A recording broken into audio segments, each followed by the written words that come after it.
Hi, everyone. Welcome to another episode of Taking Flight, Full Sail's Graduate Studies podcast. My name is Victoria Wasinger, and I'm the program director of the Entertainment Business Sports Management degree here at Full Sail University. Today's episode is all about emerging careers in college sports, and we have two very special guests joining us here on campus. Allow me to introduce them now. First, we have Greg Downey, who's the course director for one of our entertainment business sports management classes, and he's also a former NFL agent. Welcome, Greg. Thanks, Victoria. Thanks for having us. Thanks for being here. And also joining Greg is Dan LaForest. He is a wealth advisor and financial planner for Security Financial Management Incorporated. He's also the director of NIL relationships at the Influencer Council. Welcome. Thank you so much, Victoria. Thanks for being here. So, to get this conversation started, Greg, can you please just explain to our viewers what are NIL rights and how did they start being used at the collegiate level? Yeah, sure. I'll give you a bit of a backstory here. So, for people who don't know what NIL is, it's name, image, and likeness, and it's part of something in the law called the right of publicity. So, when you're a celebrity, you have the right to do deals to sell your image, your likeness in your name, and that happens all the time, except for in amateur athletics. Up until now, this is why I'm going to give you a little bit of a background. So, back in 2014, there's something called the O'Bannon case. So Ed O'Bannon, it's a class action, so a group, sued the NCAA for just what I mentioned, name, image, and likeness, and the ability to profit from it. So technically, it was a antitrust case. So it was they believe the NCAA was violating the Sherman Act. And so the background is Ed O'Bannon was a basketball player for UCLA. He won the national championship in 1995. In '09, EA Sports came out with NCAA Basketball '09. And there was a player, an avatar. It's a video game. But it looked awful lot like Ed. Same exact facial features, bald head, shot left-handed, which is Ed's lefty. Wore number 31, which is what Ed wore. So it was clear that they were utilizing not his name. They never used his name, but it was clear they were using his image and likeness. And so that would sort of propel the lawsuit. And it was appealed, and it was appealed again. And the NCAA and the courts have been battling this stuff for now, 20 years about this. So ultimately with the O'Bannon case, there was they determined that athletes still couldn't make any money, but they would help them with other things like living expenses, computers, tutors, things that were more associated with academia, which is why they're supposed to be at the school, as opposed to just cutting checks. So that led to the Alston case in 2021. This is where it all changed around quite a bit. Alston case was July 1st, 2021, and without getting into all the histrionics and details, that was the point where the Supreme Court said this antitrust case, they changed the no pay for play in the NCAA. They now said you have to allow the athletes to go out there and sell their name, image, and likeness and make money. It's no longer just about, well, we gave you a scholarship, that's all you get. Now they can go out there and actually make money. It's a total changed landscape. I used to work for the Olympics, and it's amateurism, they call it. And you're not allowed to make money until you're a pro. But that's obviously all changed. And now where we are currently, quickly, is the House case. So it's also a class action. It's seeking to get athletes compensation for for what they could have earned in the past. So that's great that now today's athletes can go out and earn compensation from NIL deals. But what about all those players who played in the past? And right now, for various reasons, it's 2016 going forward. So athletes that were 2016 going forward could potentially make money. And Dan and I were just talking about this. The settlement itself is due to be settled on April 7th. So we're going to figure out a lot in the next 60 days. And currently, it's a pot, if you will, of $3 billion they're going to dole out to former athletes who didn't make money on name, image, and likeness during their career. And then some people it's class action, so some athletes are opting out of it because whether they're convinced by an attorney or their parents or whoever that maybe they can do better. outside the class. So this is the way the law works. It's like, the old saying, watching the sausage is different than watching the sausage get made. Um, and that's really it. Dan, do you have any other thoughts on the kind of the history of NIL and where we've come from? No, I think the history of it's very intriguing, obviously, but it's more about what it's evolved into and where the future heads for it because a lot's happened really in 3 years A lot, yeah. that, players now at the college arena are being compensated and very little has to do with what their name, image, and likeness is. Yeah, yeah. Talk a little bit more about that. How so it's you and I were talking about it being sort of a two-tiered thing where one, you might get money just for coming to school, the school itself or some other entity.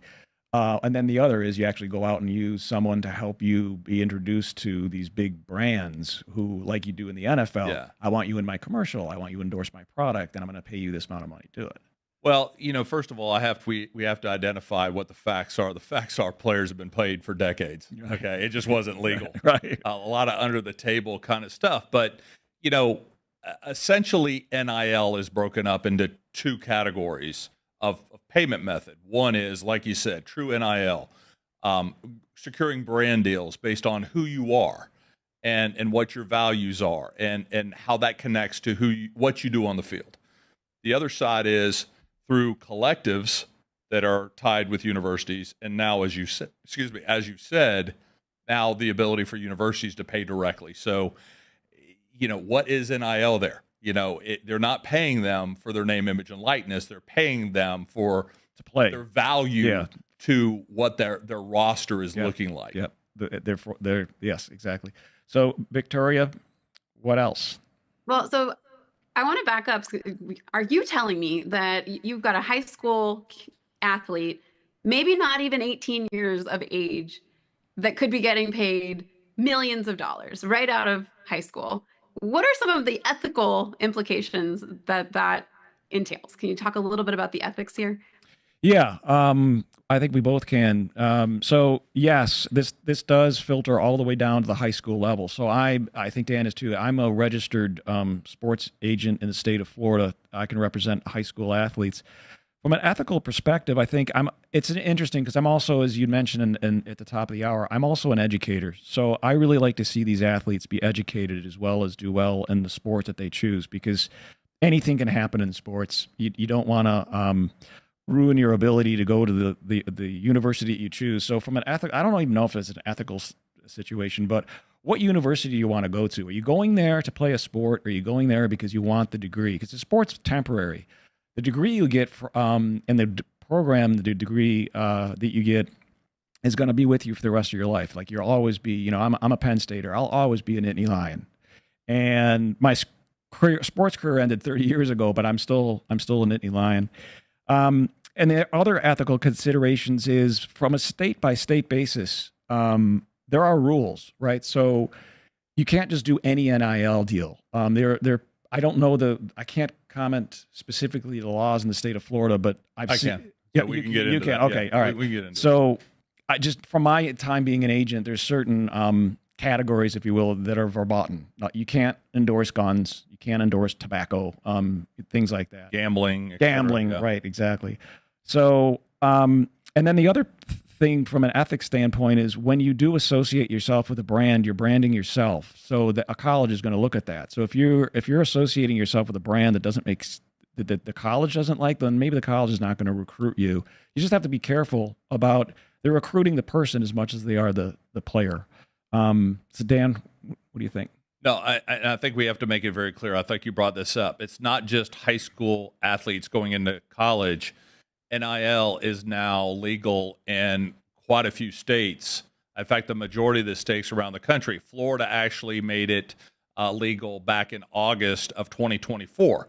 Now, I actually heard the other day that there's only been 14 NIL deals that were registered that high school athletes were compensated. But, I was very heavily involved with the FHSA in putting those bylaws together. And those bylaws say that you cannot have a collective. So their biggest concern was the fact that Florida is the only state at the high school level that has open transfers. meaning you no longer have to live in a school district to go to a school. So they didn't want money to be an additional enticement for a player to go to a particular high school to play football. And I thought that was something that was very important. It was also important to Craig Damon, the executive director of the FHSA, is that we do not want NIL to be an enticement. And that's what it's become in the college area. And the other thing, too, is parents have to do this on their own. So, a lot of parents don't have time. They have full-time jobs. Heck, a lot of them don't have time to volunteer on Friday night at a concession stand. So how are they going to be able to go actually sell their player to a local business and find out what an NIL deal potentially could be? And there's so many different ways to define that. But, then you also have the branding considerations. Most high school students are very shy. They're not appealing. NIL equals ROI, return on investment. So the name of this podcast today is Emerging Careers in Collegiate Sports, and you kind of touched on it a little. If you're a parent of an athlete who's being approached by different brands to sign deals, and you have all of this information being thrown at you, and you have no idea what to do with it, who are you going to hire to help you navigate all of those conversations? So really quickly, Dan just mentioned it. I don't know what the other states do, but in Florida, when going through the process of becoming a registered agent, it's just what Dan said. There's a lot of restrictions for the students doing NIL deals. You can't use your school's name. You can't use your uniform. You can't use the school's logo. You can't have your coaches involved. You can't have the AD involved. It basically can't do it on campus. You can't do it on campus. It was what Dan just mentioned. It's like, okay, so I'm stuck. It's just my parents and my mom's a nurse and my dad's a landscaper. They don't know anything about NIL deals. So who do you get? I don't know. It's all emerging. And not to mention, there are legal considerations, as you know. A binding contract for a minor is very difficult to navigate. Yeah. Greg has experienced that with, entertainment and everything else from a standpoint of child actors. One of my biggest concerns is actually financial literacy. It's not being taught effectively at the high school level anymore. And all of a sudden, you have kids that are coming out of high school that are now making more money in a lot of cases than their parents actually make. Dan, I'm skipping ahead, Victoria, to a question that just popped in my head.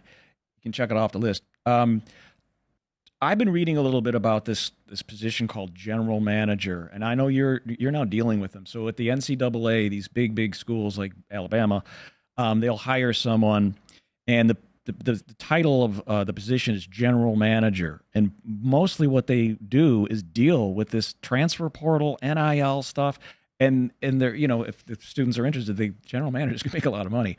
But there's definitely at Alabama. At Alabama, they did quite a bit of money. Yeah, he sure did. So talk a little bit about the general manager position. Well, I think this is a great conversation for the both of us with your NFL experience, because in the NFL, the general manager is in charge of an NFL team. Typically, the head coach answers to the general manager.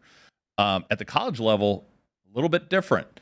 You also have a collective bargaining agreement where contracts are not different between teams. You have a general contract. You have everything's generalized, and it's all agreed to by the NFL owners. It's agreed to by agents. It's agreed to by the players' unions. College football does not want a players' union by any means. Players do not have rights, and everything now is legal. They are actually getting rid of the letter of intent this year. So players no longer will be signing a letter of intent to go to any university. They're going to be signing a contract that dictates what their scholarship is, what their NIL compensation is, the terms of it. If they go into the portal, this is what happens. There is nothing there that protects the athlete. So there are a lot of considerations that a lot of parents have to now understand. And even with the agent process, and I'm sure we're going to get into this, it's a little different to become an NIL agent than it is an NFLPA or NBA type of agent too. So, there's a lot of things now that have to be heavily considered. And unfortunately, this is a business process, and many families don't understand business or understand the decisions and everything that goes into that decision making. I hate the fact that kids cannot grow up to be a UCF fan anymore and want to go to UCF. It just doesn't exist. Dictated by other things. It's dictated by many other things. I mean, when we grew up a Florida Gator. We grew up a Florida State Seminole or Miami Hurricane. Yeah. And there's so many rich traditions. UCF, really, over the last couple decades, the last 40 years, we're talking about UCF's 40-year tradition versus University of Florida's 110-year tradition, or Penn State, or any other university we could talk about. Yeah, I went when I was probably 5 years old. I was like, I'm a Nittany Lion. I'm going to Penn State. There's no way I'm going to any other school. I was recruited by other schools, but I probably would have gone somewhere else if they would have given me some money. I didn't have any money. Right? I was a 17-year-old kid. Broke kids. So it's changing so much. One of the things I was going to mention, it's confusing even for us, is everyone keeps using the phrase the Wild West, and there really is there's like no regulation. No one knows who's in charge. So the NCAA is being forced to do certain things through these lawsuits. One of them is the NCAA itself is trying to shield itself as much as it can from liability, because you can see that there's a lot of liability from what they've done over the decades to these athletes. So they're pushing it down into conferences, divisions, the schools themselves.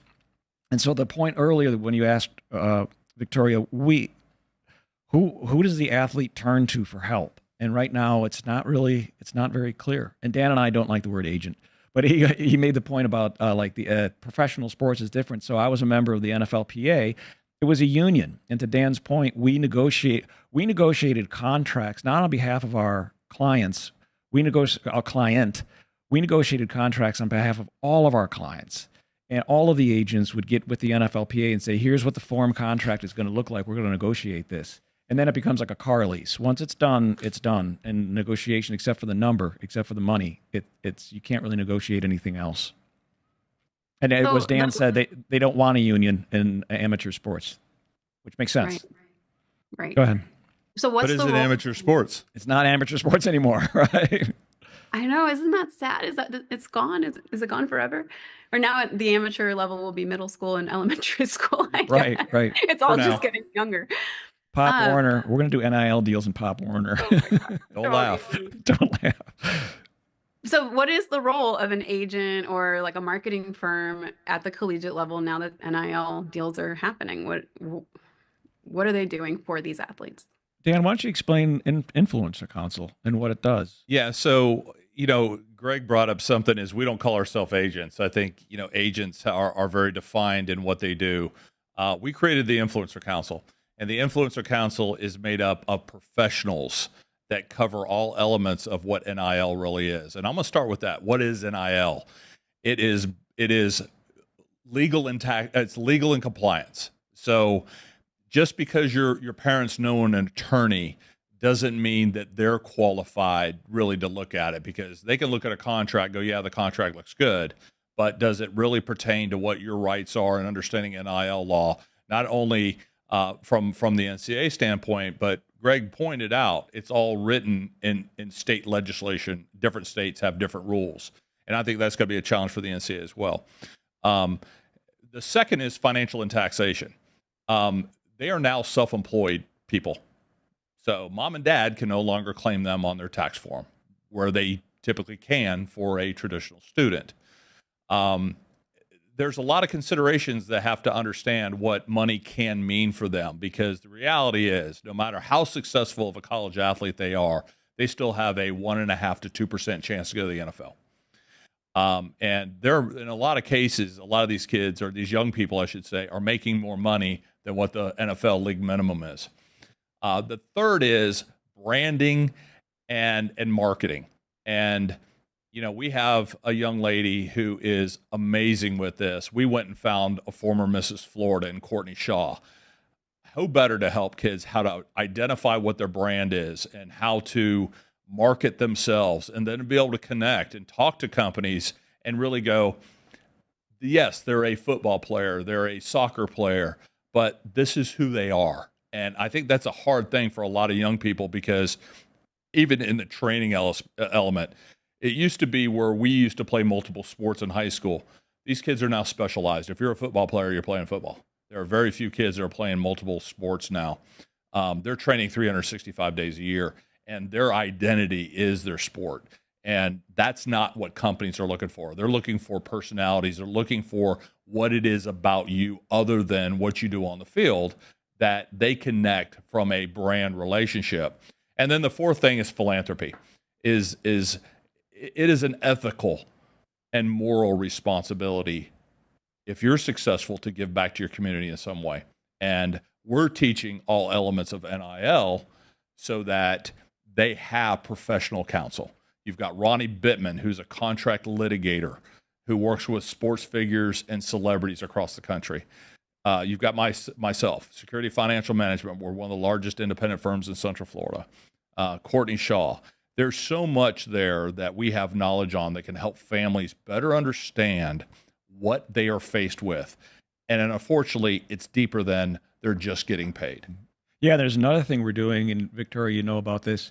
We're working on getting Full Sail students involved.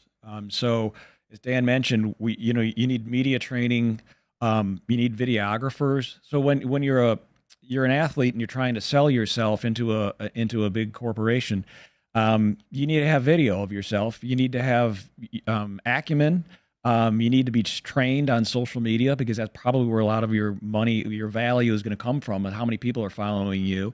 And so the Influencer Council helps with all those things. And then the other, before I forget, the other plug I was going to mention is that we trying to get Full Sail students involved in all of this is fantastic because it gives them a real world experience and it gives an expertise to the athlete who needs the help. And there's no rules against it. I haven't read anything in the rules that say Full Sail students can't help. So, and the other thing is at the end of the month, Dan is going to be my guest on one of our integrated learning sessions. And through my teaching some of the career development classes, I've realized that this generation are very, very interested in being entrepreneurs, working for themselves. We had questionnaires that say, who's your dream company? What's your dream? Where do you want, what geography do you want to work in? What kind of company, big, small? And the answers a lot of times are, I want to work for myself. I really don't want to work for a company. So Dan is going to give a talk on the 28th integrated learning session about how do you work for yourself. That's awesome. I love that.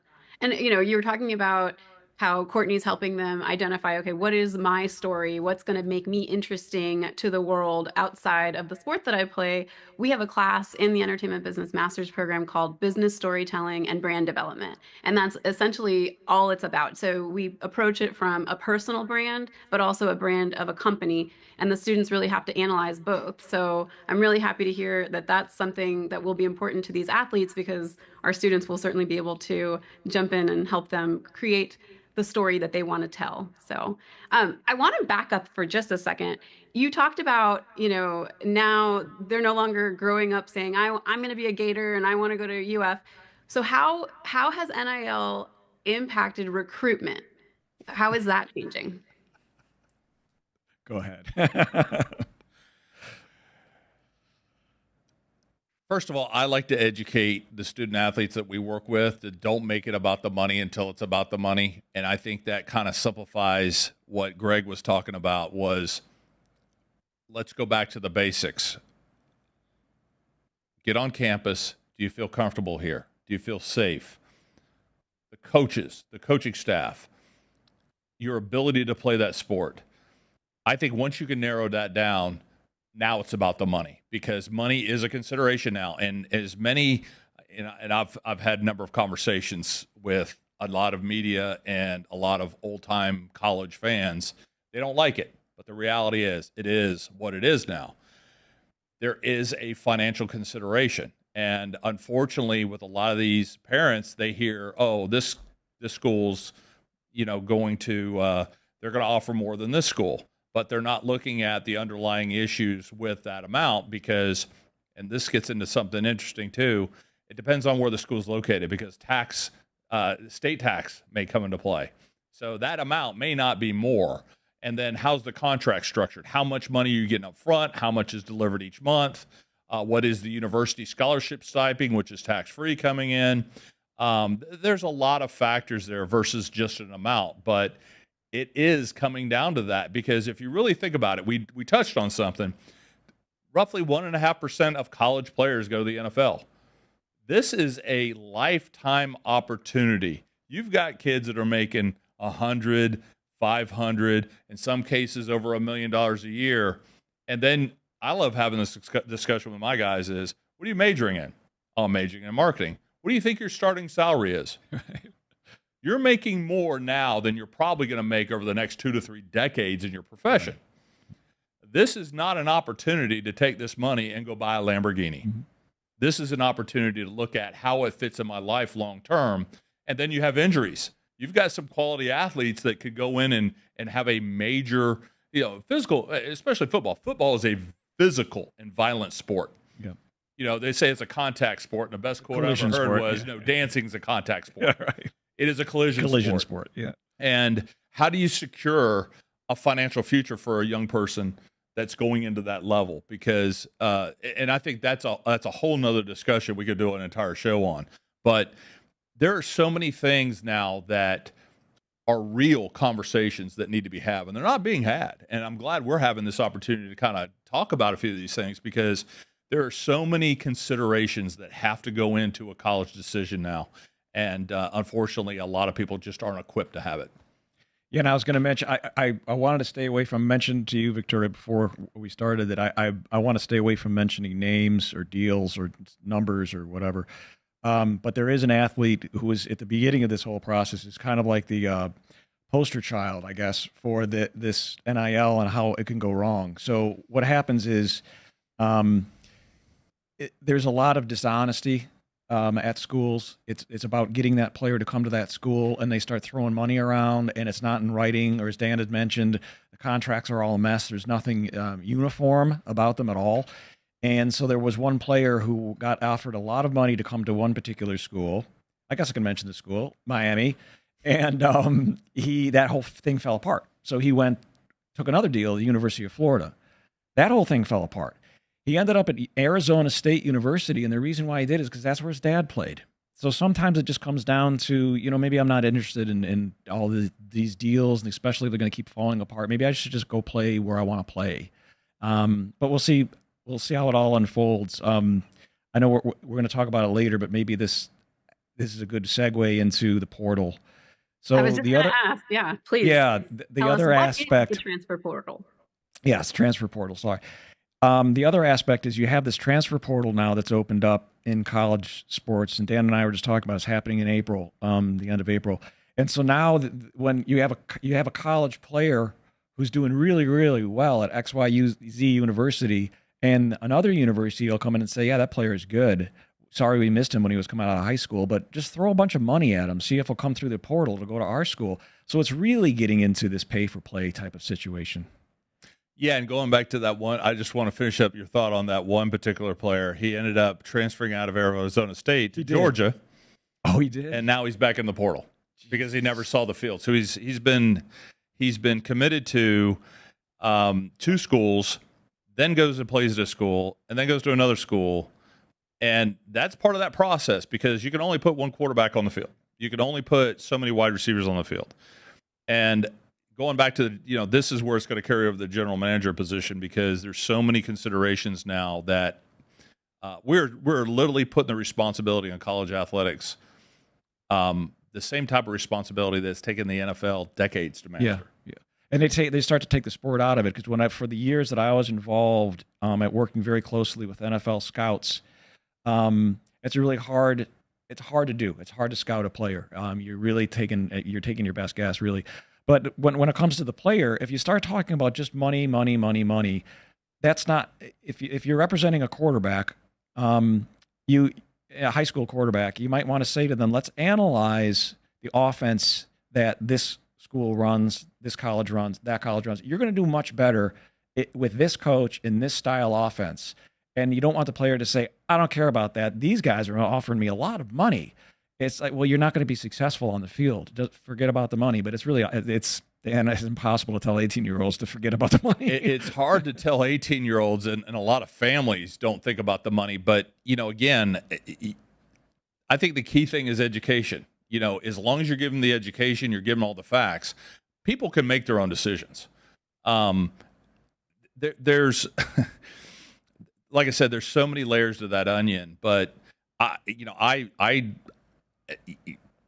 I'm in my mid-50s. At the end of the day, I've learned over the years, you chase money, you're looking for problems. And the more money you make, the more responsibility you have, the more pressure you have, because they could offer you this money, then turn around next year and you're not even getting close to what it was because you did not get it done. And unfortunately, in college athletics now, if you're not on the field by your sophomore year, here's the other caveat nobody's talking about.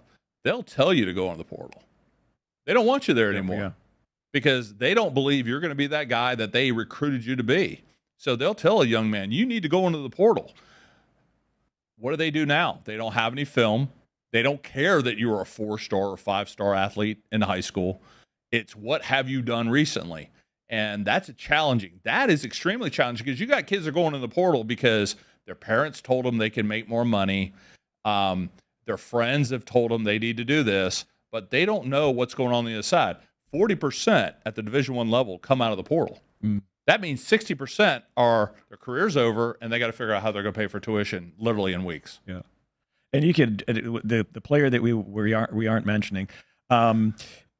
I didn't realize that he went to Georgia after Arizona State. Unbelievable. But eventually, you're completely ruining your credibility. You're going to have coaches who are looking at filling out rosters, trying to figure out what they're going to do next year. Where are we weak? Where are we strong? Who do we need? And then somebody says, "Oh, John Smith, he's great. He's perfect for us." Oh, but he went through the portal 7 times. The coach might say, I don't want him. The guy's not loyal. I don't want anything to do with him. It's kind of like when you meet a potential spouse and they say they've been married 5 times. You're like, I don't, maybe that's not for me. But yeah, you can ruin your credibility by transferring around, bouncing around. And with this guy, this guy's not going to see the field till he's 30. I mean, when is he going to start playing? It's unbelievable. There's a lot there, but we've talked about quite a bit. There's so much more to talk about, but Victoria, you brought up a great point earlier on. And I think for the Full Sail students, you have to hear this discussion and ask yourself, what opportunities are there for me? We've talked about legal. We've talked about financial. We've talked about marketing and branding. What Full Sail has put together, you're getting so many different exposures here at this university that you could take a look at NIL. You could take a look at professional athletes and go, okay, I think I can do that. Now the next step is you've got to get into those situations. We talked about self-employment, right? What does it mean to be self-employed? Stay tuned because we're going to have that discussion next month. But if I'm a Full Sail student, I have to start asking myself really hard questions is not what, but how. Absolutely. And in this program, the students have to build a full business plan. So it's one of the things that they're able to kind of understand. What does it take to launch their own business? What is it? Who should even be on the team to run the business, because it's hard to do something like this all on your own. I want to ask a question, just going back. I know we're kind of all over the place here. Okay, so at first you were saying the transfer portal is causing students to jump all over the place, so that's impacting loyalty. But what about roster stability? I mean, how are these teams handling losing maybe their best player, and that's who they kind of built all of their plays around? How does that work? It's funny you said that because that is the role of the general manager now, because they have to literally manage college rosters the same way they do in professional sports. It's got to come down to our depth of talent versus the bank account that we have available. And, here recently you've had a number of colleges, university or head coaches have said, we're not going to have a spring game. Yeah, right. Because spring games are now televised on ESPN, right? Right. And guess who's watching that game? It's the fans, but it's also your competition. Man, I like that defensive tackle. I love that wide receiver. Let's see if we can throw some more money on. Let's go get them. And there's a lot of instability there because culture is something that's very big. But the hottest commodity in the transfer portal is a quarterback. And to me, that's the guy that needs to be on campus the longest, because throwing a football is not what that position is just about. You could teach anybody to throw a football, but from a leadership standpoint, how do you develop that leadership with a quarterback, the trust that you build with your offensive line and your wide receivers in 3 months that you get on campus. And then they leave, right? And then You've got this great team dynamic and everything, and it's like, oh, just so you know, Greg left. He's not going to be here with us next year. We got to find another quarterback. It's just, I don't know how you build that team dynamic when anyone can leave. Like in the NFL, you're under contract. Nobody could just leave at any time they want to. You have free agency, things like that. But as a coach, you have at least time frames. You can say, okay, I know that this core of this team will be together for these number of years because they're all under contract. The only thing I have to worry about is them getting injured, not being able to play. But in college, it's like, how can you build a team when any one of your best players can just pick up and leave anytime they want? Well, I think there's a number of things that we have to take a look at what's changed and why it has not necessarily been a bad thing. First of all, we have to understand the history of transfers. It used to be if I wanted to transfer to another school at the same level, I had to sit out a year. Anybody has ever played an athletic sport at the youth level, at the high school level, even at the college level, will tell you, if I have a year off, it isn't looking good for me coming back. There's too many elements of getting on the field that the considerations. But then a year and a half ago, they let some exceptions happen. Well, then it was almost a year ago now. Yeah. Back in April of last year, Right. They said it's an antitrust issue. You cannot restrict a player movement. So you literally, and we're seeing this at the high school level. Now we're seeing it at the college level. How do they curb that? And the answer is, and I don't think this is going to stick, the contracts. And we go back to the contracts, right? If you transfer, we own your NIL rights. Yeah. So if I go from University of Florida to Florida State, but Florida still owns my NIL rights, we got a problem. Yeah. How do they handle that in the NFL, Greg? They don't do it that way. You know, you're free. You always own your own rights. I've never, I mean, maybe it's different now, but I've never seen a situation where you negotiate for a player and the team says, well, here's part of the negotiation. We're going to own your name, image, and likeness. So even if you get traded or you go into free agency, our team's still going to, you can't do anything. I've never seen that in the NFL. But Now, we might get there. Here's the sticky one for me, and I'm going to ask Victoria this. Victoria, if you left Full Sail and went to go work for CBS tomorrow, what if Full Sail came back and said, you owe us 30% of the money we paid you this year? I would probably be a little bit upset about that. All $16. These are the things that we're seeing, and they wanted to define it one way. I look at it a whole different way. So when you're talking about representation, you better not have an agent. You better have a contract litigator that knows how to dissect it and have that conversation, because you may not get out of that, but you want to have somebody who gives you a fighting chance, and that should have been done before you sign that contract. I think it's going to be very interesting come this December when this next high school class signs not a letter of intent, but an actual contract with the university. And then you asked Victoria, sorry, you asked earlier, you know, who's representing or who. So if, to Dan's point, if you get an athlete that's involved with a really awful contract and you're like, well, who did this contract for you? And they're like, well, my mom. It's the only person they would let get involved with my contract. But go ahead. You were going to ask something. Well, this reminds me of, you know, in the music industry, you get brand new artists that they get signed to a label. And then, you know, years later, they're like, oh man, the label really took advantage of me. I never should have signed that deal.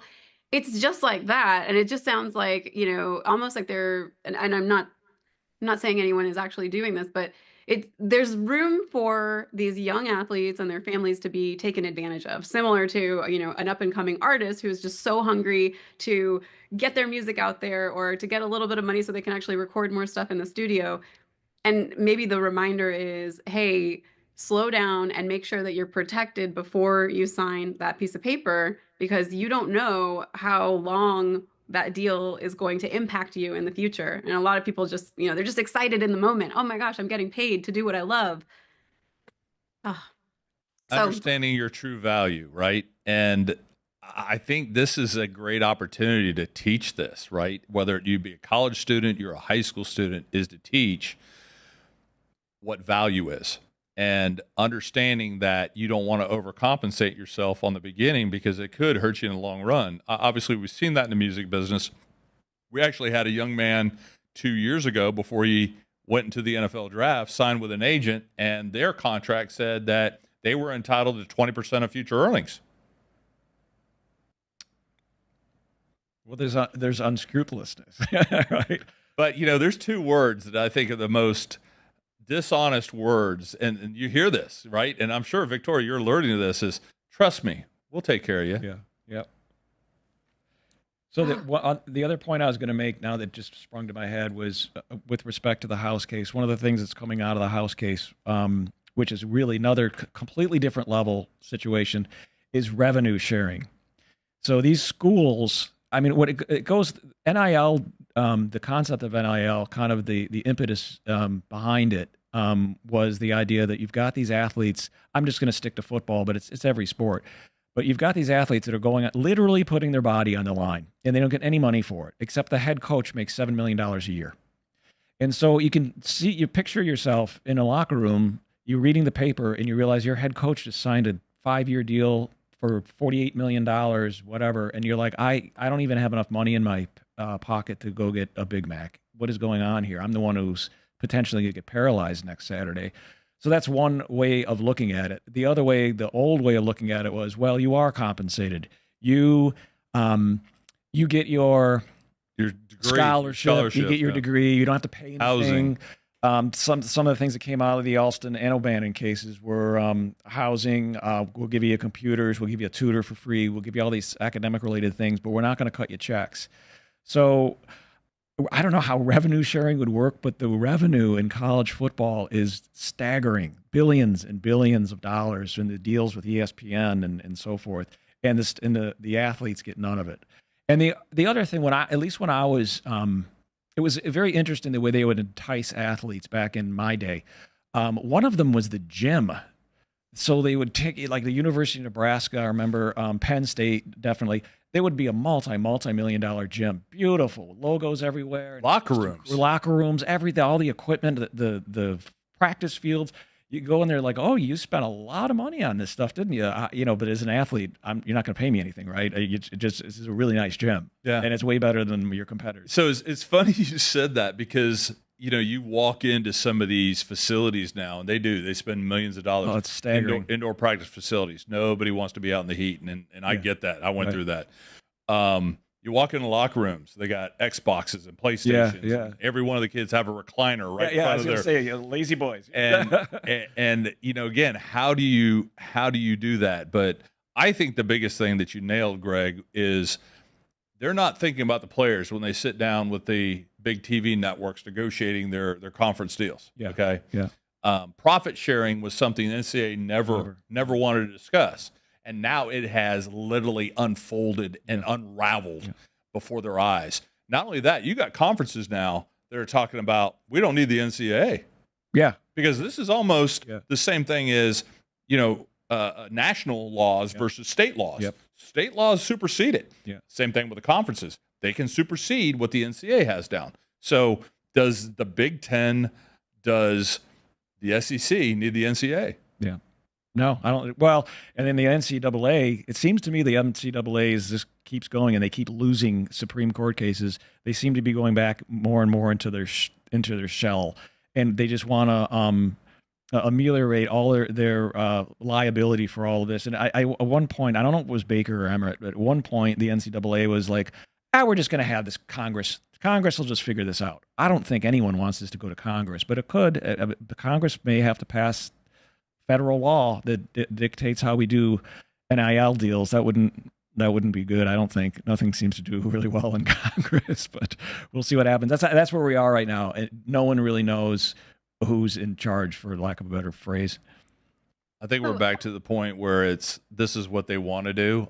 I am not convinced of how they're going to actually pull this off. Yeah. Me neither. Yep. And so are you saying that the coaches' salaries changing, or are they going to change because of this? Well, I've seen, you talked about it. There was coaches were making an absolute fortune. They're saying, yeah, Ryan Day, Ohio State, just renewed for $12.5 million a year. And, Coach Day, forgive me, but you're not worth 12.5, and nobody else is worth $12.5 million a year to coach high school or college football. But we have seen, because everybody has really circled July 1st on their calendar, none of this rev sharing, none of this anything goes into effect till July 1st. We've actually seen contracts where they're front loading a lot of money between now and July 1st because they will be limited in what they can pay out after that. So this was the year. If they're going to go in the portal, it should have been done in December to really capitalize on some incredible opportunities. But you also have different universities with different capabilities. I mean, it's been very well known that Texas schools have oil money, and there has been unlimited funds. You had University of Oregon, Phil Knight, the owner of Nike.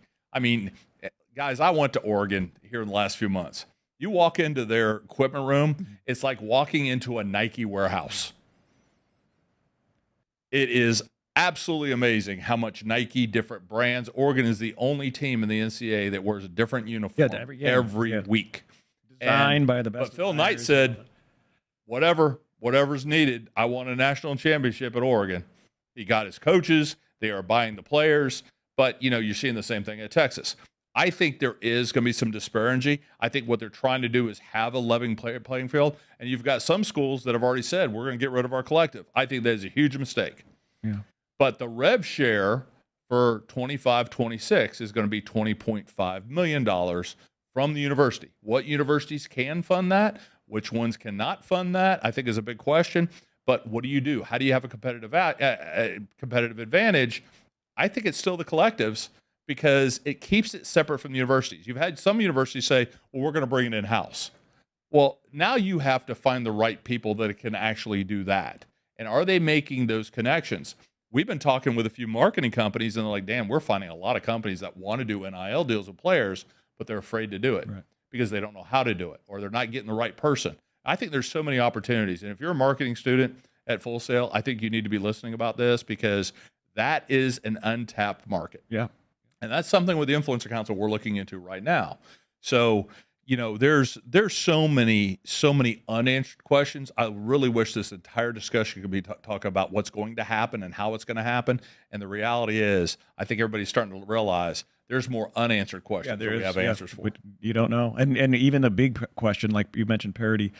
Will this create parity, or is it going to get even worse? I think we've seen it. Yeah, if you look at the 20 teams that won the national championship in the last year, let's talk about the same teams that were in the national championship. Yeah. They were ranked 7 and 8 seeds. Yeah. Okay. Right.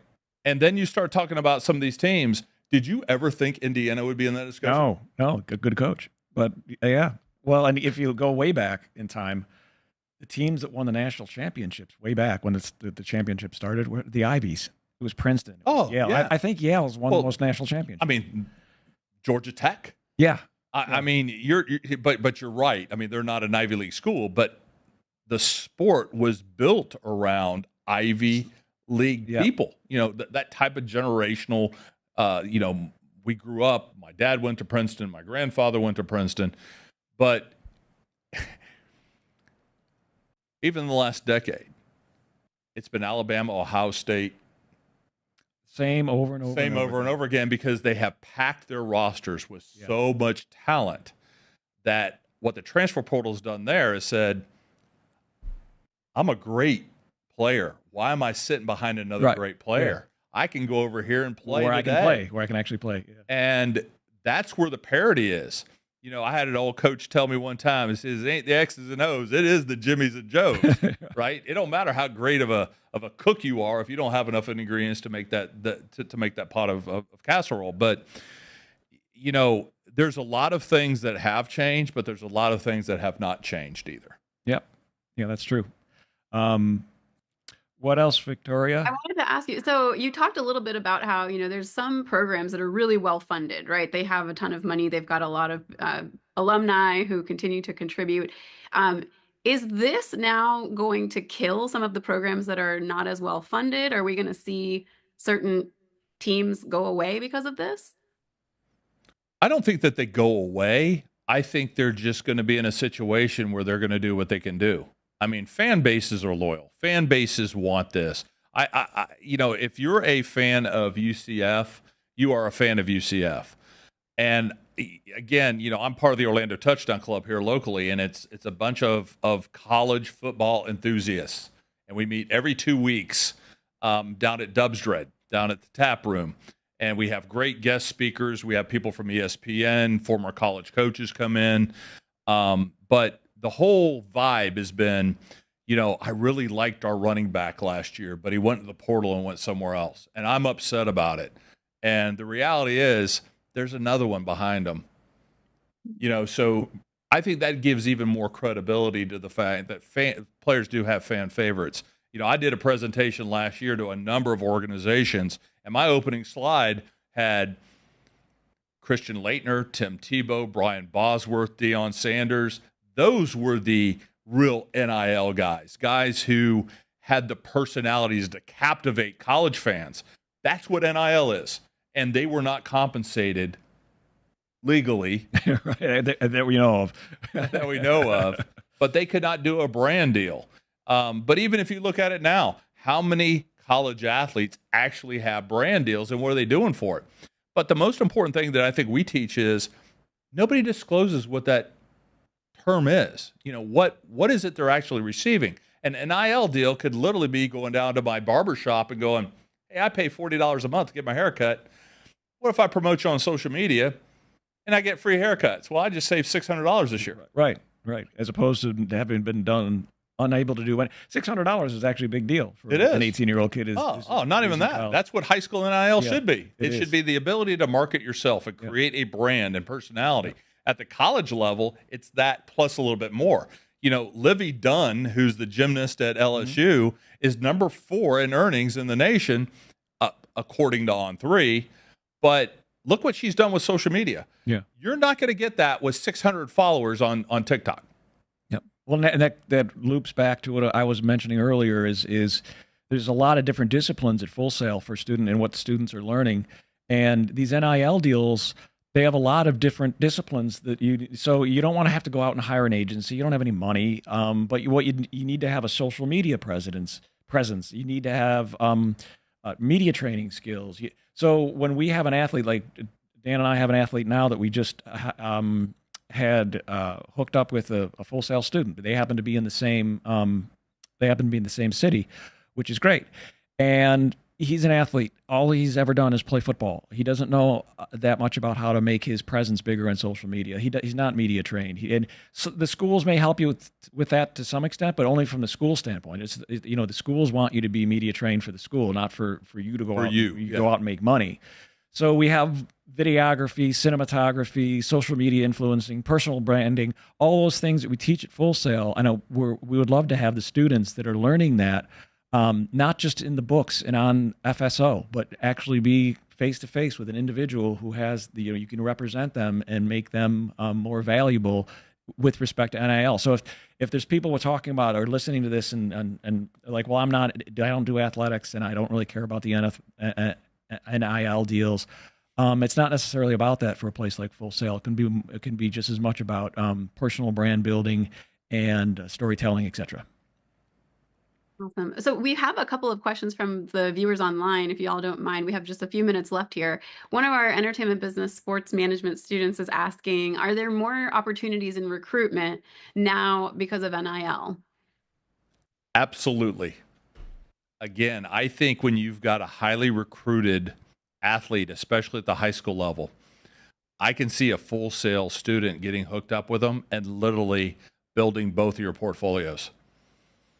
You have somebody who you're working with them now that is most likely going to be in the national spotlight and a high probability of going professional. So it's symbiotic, right? If you have a student that's helping an athlete, the athlete's going to get the help they need to get more money out of NIL, and then the student is actually building a resume. It's not just well, I took this course and I got this grade, and I had Joe Smith as a client, and here's almost like the other side of the house at Full Sail does. The film students get to make films, and then they get to go to Hollywood and say, here's a film I made, and it's better than having a piece of paper with your grades and so forth on it. You should get good grades, but they'll be able to say, here's what I did for this athlete named Joe Smith. I actually don't know anything about football. I never played football, but I made this great video reel of him. This is how I engineered his social media presence. And this is ultimately the deal we ended up doing for Joe. Joe got $10,000 from a car dealership or whatever it is. So they have something very practical and very real to be able to share, the Full Sail student does, when they go out there and try to get their first job coming out with their degree.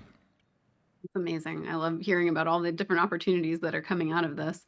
We had an interesting question going back to before NIL, when sometimes there were players that were accepting money that was illegal and then they got caught. But some of those players are still eligible today. What happened to those people? They legalized NIL. Okay. I mean, So now they're essentially. happy. Yeah, listen, I mean, I think the biggest, most known figure that went through all of this was Johnny Manziel, Yeah, oh, yeah. the quarterback at Texas A&M, who ended up going on to play in the NFL, but did not have a great NFL career. You know, I think he was only in NFL for 2 years, but his name is in history, and he still does interviews. But, you know, he was going off to card shows and signing autographs and getting paid to do that, and that was illegal. And a lot of that tied back to why his head coach was fired from Texas A&M. Mm-hmm. So, yeah, I mean, there's so many different things. But, you know, first of all, it's kind of like, you know, I gave this analogy at the FHSA board when I went in to educate them on NIL was, how many of y'all took I-75 to Gainesville? And they all raised their hand. I said, what's the speed limit? They said 70. I said, how many of y'all went 70? At the end of the day, there's different levels of getting detected. A lot of this stuff is under the table. I mean, for years, heck, even today, I have heard stories of universities paying parents X number of dollars so their kids commit. There's so many things there. I think the biggest thing that we have to take away from this is now it's put everything above board. Yeah. And everything can be put out there. The argument could be that, you know, a college player should not be paid this.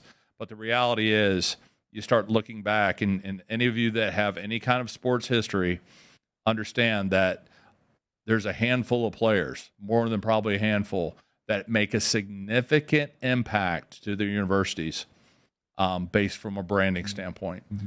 And they should be compensated.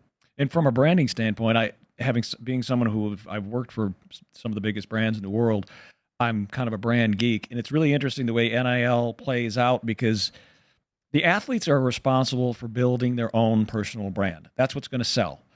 You can't use the school. So everyone knows University of Nebraska, Miami, Penn State, Notre Dame, but you can't use that. You have to be your own person, right? You have to build your own personality, your own personal brand. And you can't just, you'd mentioned signings, you know, you might be able to make some money off of signings, but what are you signing? You're signing stuff that's logoed, so you have to be involved with the university. You don't have to be involved with the university in an NIL deal. You just have to have your name known. In a lot of ways, universities will not allow you to use their brand on an outside deal because you have licensing rights. So all of a sudden now you got to have your attorney draft up a contract with the university so that they can be compensated based on the money you're making outside the university. You can't wear your jersey. No. You can't. You have to be recognizable. Mm-hmm. Yeah, that's exactly the point I was making with our students to help build that brand. You can't draft off the brand, and you can't use. So we saw that the Bannon case, how interested it was that they didn't use his name. That would have been clearly an issue. They didn't use his name. They just used an avatar that looked exactly like him and was wearing his number. It was clearly. It was assumed. It was like you just knew it was him. Yeah. You didn't even have to see. And I didn't play the game, but I wouldn't be surprised if he was wearing UCLA colors or whatever, but it didn't have UCLA on it and didn't have his name on the back or anything. But you know the logos and the brands and so forth of these schools are so valuable. It's so interesting to see the way the regulations, if you will, play out that say you can't use our school's name. You're anonymous without that school's name, so you have to go out there and build your own brand. It's interesting when I think about Penn State. Penn State has been used. So they back in the old days they would blur out things, or they'd what do you call it, Photoshop, because they don't have the rights. So if you're a beverage company and you're showing football players, you're not allowed to use the word Super Bowl. You have to call it the big game, that stuff. But they always used to use Penn State in these ads because Penn State has no logos. They have a white helmet with a blue stripe, black shoes, no names on the back. For a long time, they didn't even have any logos. Like now they have the Nike logo, but they were already sort of this amorphous thing. So they would just use this. I just use a picture of Penn State. No one can identify it. So I don't know. It's a branding thing. So even going back to the high school scene, right? You sit here and you look at the capabilities of what Full Sail and the students here have. If a National Signing Day, you can turn on ESPN, and the top high school recruits in the country are going to be on ESPN. Like they're literally making a decision Right at there. the Under Armour All-America game, Yeah. or at the U.S. Army All-America game, or on ESPN. East West Shrine game. What if we created that for the other guys that aren't on ESPN, right? Yeah. Is to do so many different things, and you guys have the know-how to actually pull that off. Yep. You guys have the ability. It doesn't matter that you like sports. It's the fact that you love what you do, and how do you tie that in? Yeah. And why not take a sports figure? Sports figures are more recognizable in a lot of cases than the majority of the people in Hollywood. Yeah. And sometimes it's not the best players all the time, right? No. So you might have a player who just has an amazing personality and is a very interesting individual, and they may not be the best player. A lot of the best players have horrible personalities. I think of someone like Charles Barkley, like the biggest personality ever. He wasn't really all that great of a basketball player when it comes right down to it, but he has a round amount of rebounds, pretty good. Yeah, he did have a lot of rebounds, but he's such a personality. And then you have other, well, I guess Tom Brady's doing pretty well now. He's doing really well with the broadcasting. He's got I hope so. A lot of training, a lot of media training, and so forth. A lot of money. He wasn't exactly the greatest personality, even though he was the greatest quarterback that ever lived. So. No, listen, you behind the scenes can literally take responsibility for creating what happens next. And I think that is exactly what is needed because, again, if you can sit there and talk to a young student athlete and identify, get through the shyness, get through the speech impediments, if you will, and you can turn that individual into a brand, that is yours. Yeah. So Victoria, unfortunately, you guys, we are at time. We could talk about this for the rest of the afternoon, I know, and I think you really touched on so many different opportunities. There's the general manager position, and it sounds like there probably will be assistants to the general manager. Those are some entry level things. There are marketing positions that our students could be looking at. There are brand storytelling positions that, if they want, if we have students who have the videography skills or storytelling skills, they could be contacting local athletes. And also, for the ones who want to learn more about law, there are legal issues and financial stuff. And we did have a question asking, how do you learn about that? Well, the Entertainment Business Masters has a class on negotiation and deal making. Legal issues in sports is taught by Greg Downey right here. So again, I just want to thank you for shedding some light on this really interesting topic. Thank you for being here today. And for those of you watching online, if you enjoyed this content, be sure to check out the sports programs that we offer here at Full Sail University. You can get a lot more of this and have more wonderful conversations like you had today with Dan and Greg. Thank you again so much for being here. Dan and Greg, you're awesome. Thank you. Thank you.